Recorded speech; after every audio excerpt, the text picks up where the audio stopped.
Hello and welcome to the March 8th triage meeting. It took me a second for Operator SDK. We got a couple things on the list today, so let's go ahead and get started. How to configure the service account name with Operator SDK and LLM. This is a duplicate of an existing issue, so I'm just going to comment with that and close it out. Okay, cool. Would you care to speak a little bit about what it's about? Yeah, in older Operator SDK projects, they came scaffolded with a service account that wasn't default for a namespace, and now they use the default namespace, or sorry, the default service account for a namespace. And there have been quite a few questions about whether the service account can and should be changed. And so the decision that we came to recently was that we should push this upstream to start scaffolding projects with a non-default service account. And also, in the meantime, document what you need to do to actually add a service account right now. Okay, cool. Upstream means key builder right here. I'm sorry? What does upstreams mean right here? Key Yeah, builder. key builder. Okay.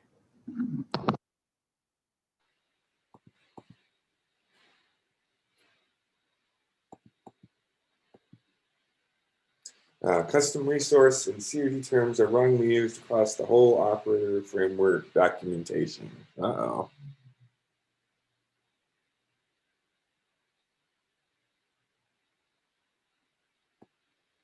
What's going on?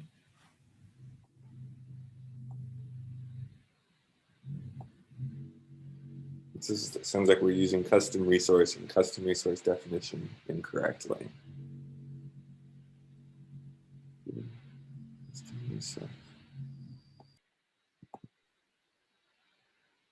I think it is someone would take to reread the document and check.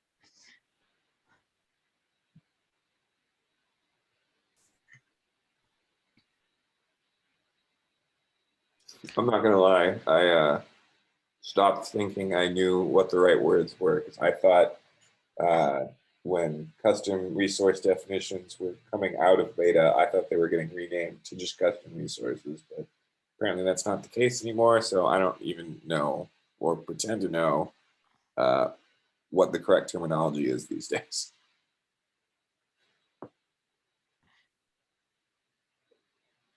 I'm gonna have to look at these references that they pose. I think it is this document that he put was written by the product owner, so maybe has some type issue or something, you know, like where would it be custom resource? He put a custom resource definition.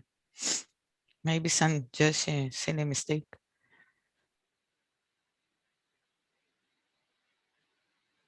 No, this seemed like it was misused in a bunch of places, but I think, like Eric mentioned, we should look at the two references that they provide, see what our usage looks like. Yeah. And, you know, determine, like, clearly OLM has been messaging things too, so. I think the argument they're making is that a custom resource is the resource type created by the existence of the CRD. But we additionally use it to refer to an instantiation of that new type, which is, according to them, technically incorrect.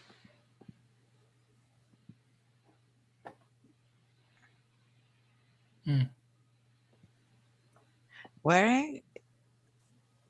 I see. What is the text that he put there?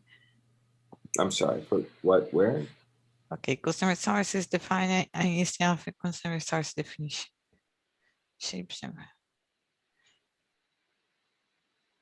I don't think it's wrong using instance as well.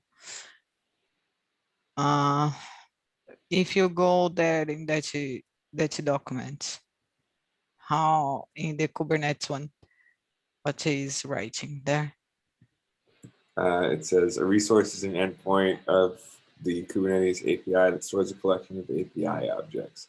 And even not reading past this, I would agree that Custom based on- resource is an extension of the Kubernetes API, not necessarily available, blah, blah, blah, blah. It represents a customization of a particular Kubernetes installation. So, but based on this definition alone, I would agree that an instantiation of a resource is not in itself a resource. You access it via the same API endpoint, which is what resource in its Kubernetes lingo actually refers to. Yeah, I think they're right, but we don't have to deal with it right now. So let's yeah, just docs important long term probably. Do we want to put it in this? Yeah. Okay.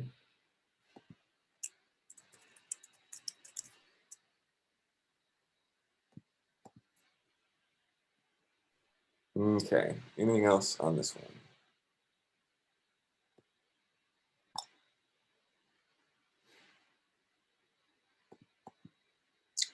Molecule fails to run when customized 4.0s on the system. More molecule failures. That's exciting. This really doesn't have anything to do with molecule specifically. It's molecule is calling customize. The problem here, if you scroll down, I explained it a bit. The customize 3.y.z and 4.y.z are different in certain commands. Obviously, you would expect that with the major version bump. So if you have molecule 400 present locally, then Operator SDK will use that, or scaffolded projects will use that and cause breakages. So really what needs to happen is if the major version doesn't match the version that the makefile expects, then it'll download the version that it does expect and use that.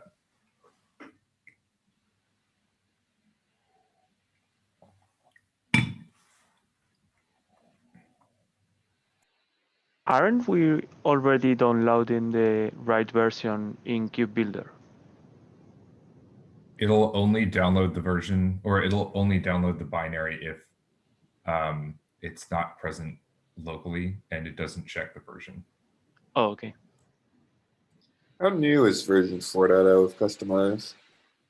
Very new. That's probably why we're only seeing this right now.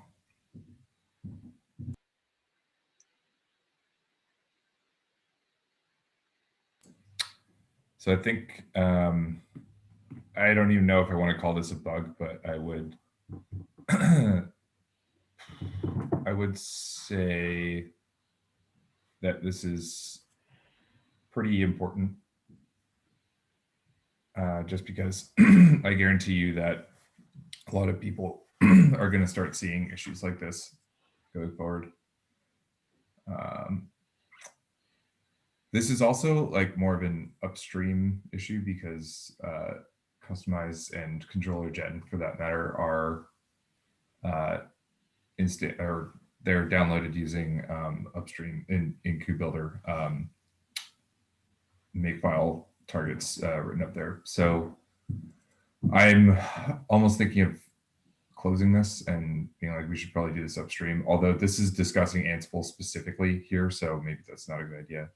I would just put bug. It's a bug.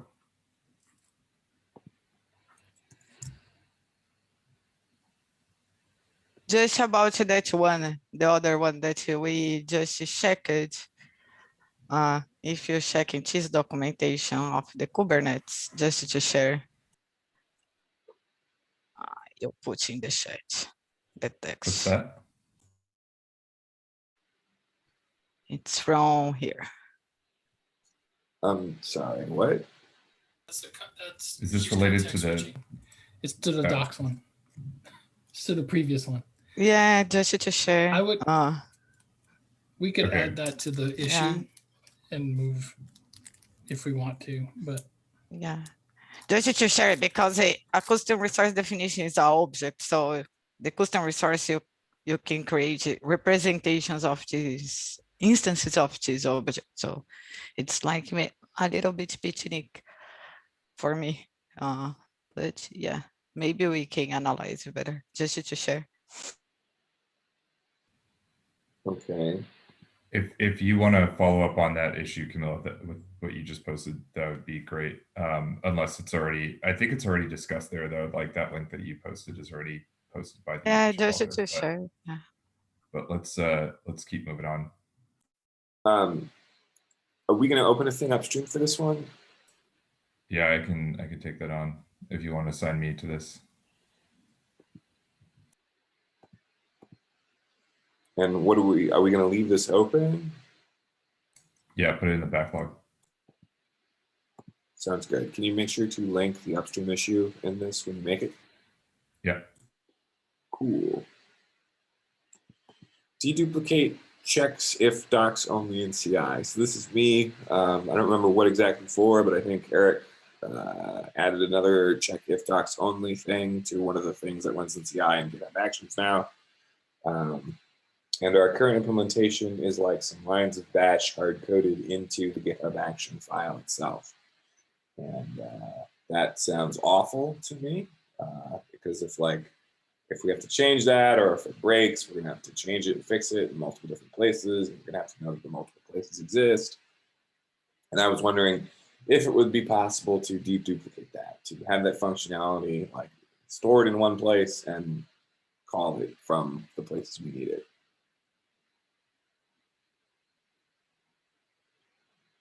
So does that sound like a thing we should work on, or? So we effectively need to create our own action and host that somewhere. You could do that. I think, You could write a Go program that does it. yeah. Can you do this chaining the actions to the other one and skipping if it doesn't apply here? I'm not quite sure I follow. This is like checking to see if only doc stuff changed in the PR, and if only doc stuff changed, it like doesn't Yeah. run a whole bunch of tests. Yeah, but you have GitHub Actions allow you to chain different jobs or tasks. I don't know how they are called. Well, the issue is that, And if you stop one of them, I think you can skip the following ones.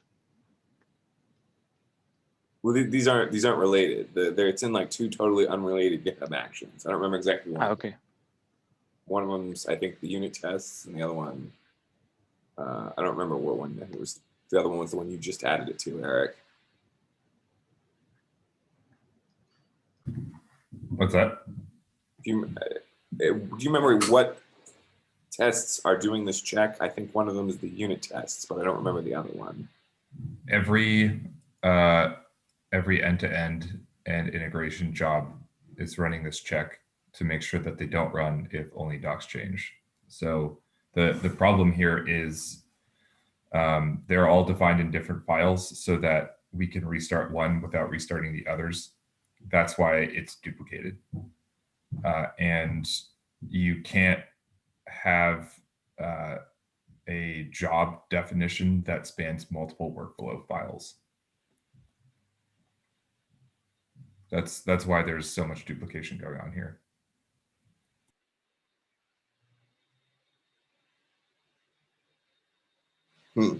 Okay. Of course, this would be fixed by an action. So if we're going to write an action for this, we need to figure out where to host it and who will own it and publishing and all that fun administrative stuff. So that's why this is going to take a bit. And I think this is pretty low priority because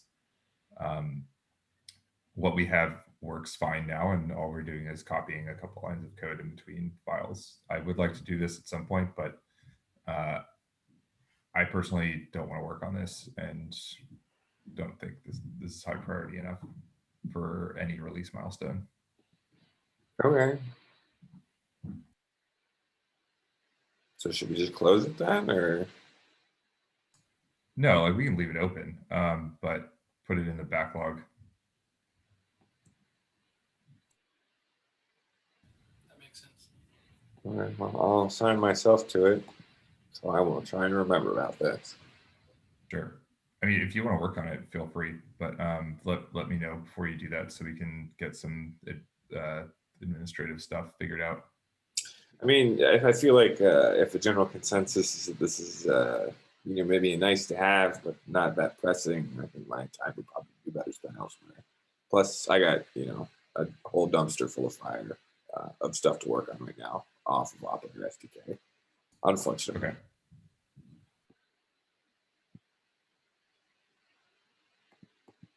Operator SDK bundle generate output dir produces empty manifest files. What?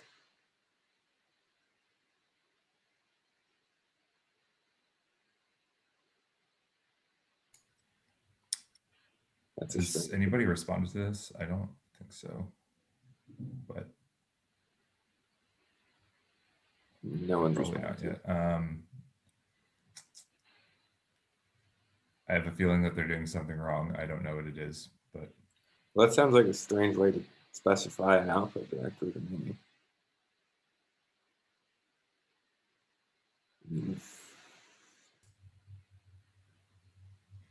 I think this was fixed by a PR that was merged recently. Just because there's a bunch of weird stuff that happens with the operator registry bundle metadata generator that has to do with output dir, like if it's set, if it's not set, if it's a default value, all these different considerations need to be taken into account. But now that that has gone away in a recent PR, these two input types should be streamlined. What do you think the issue was? Just the way that you specify bundle dir, it doesn't have to do with the dot slash. It's just if you set output dir explicitly instead of just passing the empty string, then the bundle metadata generator, which was an API that we were using from the operator registry repo, will do different things. And so I got rid of that because it was annoying to use. Okay. Wow. So it looks like PR 4514, which was improve out of project usage of the bundle flags for generate. That one. This That one looks should like- close that ticket. And it does a lot of other things, but I think that, yeah, I think you're right. I can test this out. If you assign this, I can see if this PR fixes that issue and then comment as such. And this is Jesus. Yep. Okay. Thanks, Do we want to Jesus. just stick this in the backlog then? Because we think the most likely outcome of this is Yeah, that's fine. fixed. Yeah, and you can put triage support as a label as well.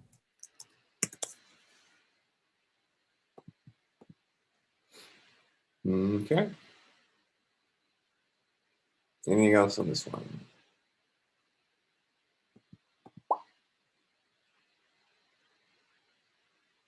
Bundle creation failed when webhook enabled. The YAML generated for the webhook is invalid. Enabling it causes the bundle not to be generated with error.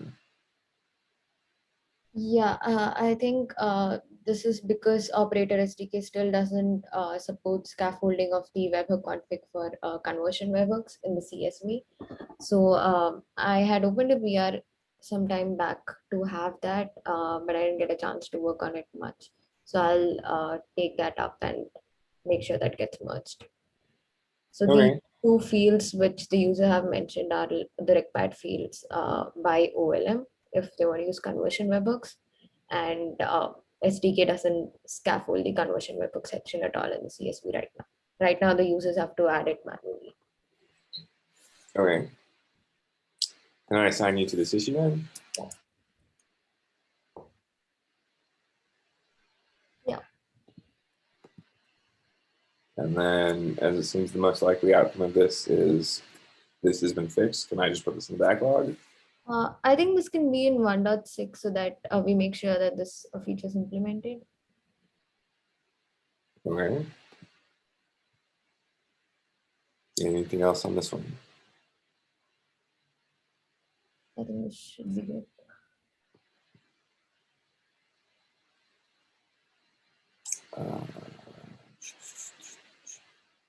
X unit support and scorecard output.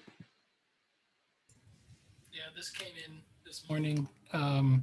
Looks like the Red Hat QE would like to be able to use scorecard and have scorecard output X unit. And I think there's also another feature request to add like JUnit type of output. So this would be a feature.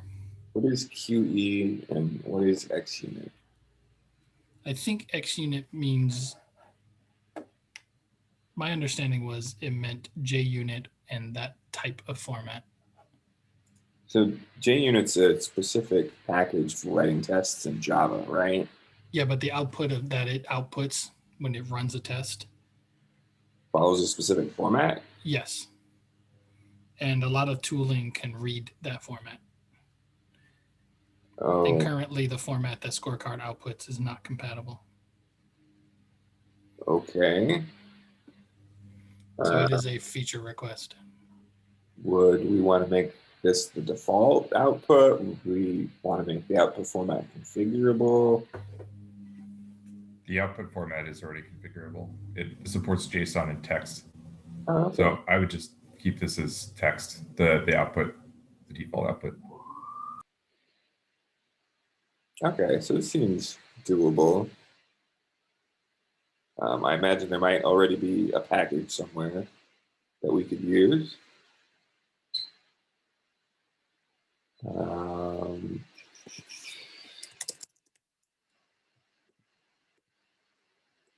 Where do we want to put this?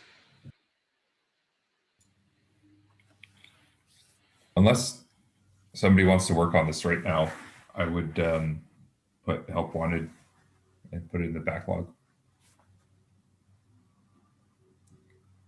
And there's also a scorecard label as well, if you want to throw that on too.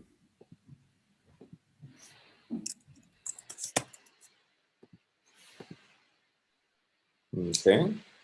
Perfect.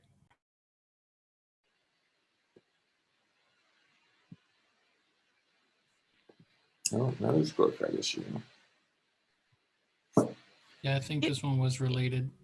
Question, if that be in the backlog, will not be there forever? It'll be there until someone screams.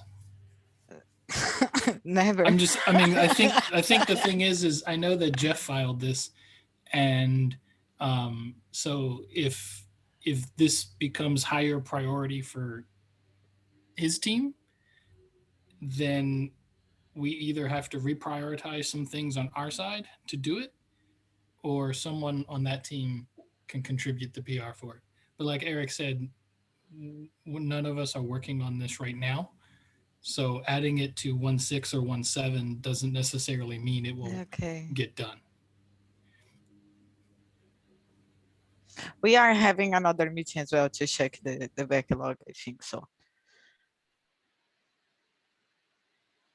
To review. So this next one was, I guess folks wanted the ability to add an ID to the config so that they can, I guess, better identify which test it was. I'm not quite sure. I haven't completely looked at it. I just was in the process of.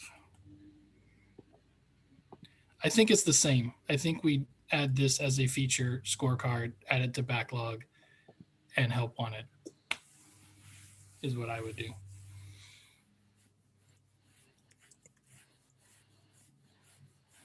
And Jonathan, to answer your other question, QE is quality engineering.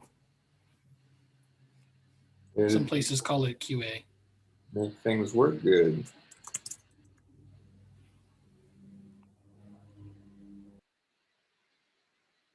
Okay, anything else on this one?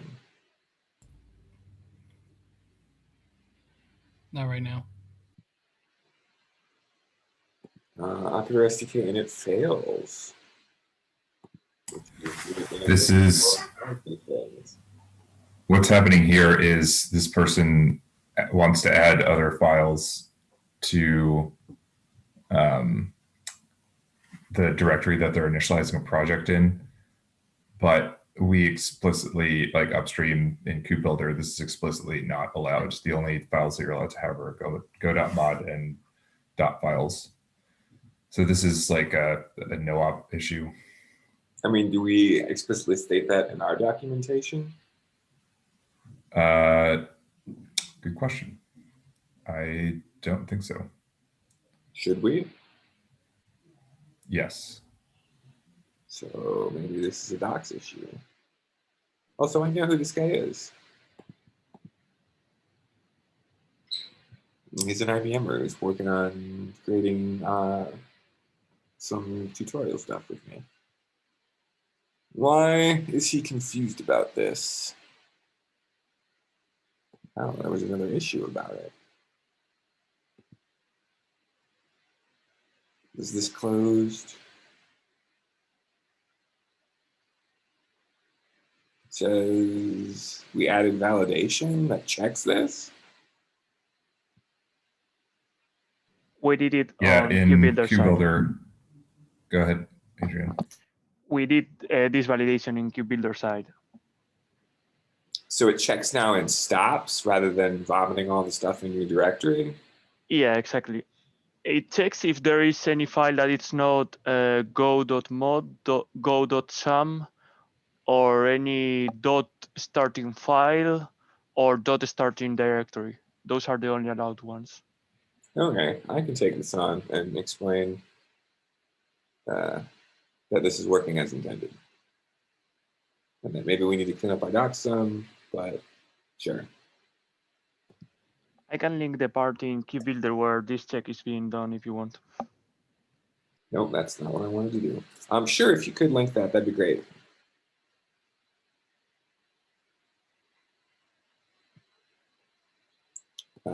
Okay, that's it for today. At least that's stuff that's on the list. Does anybody have anything else they'd like to talk about?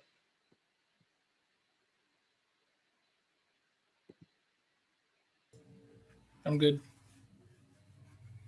Okay, well, I think that's it for today then.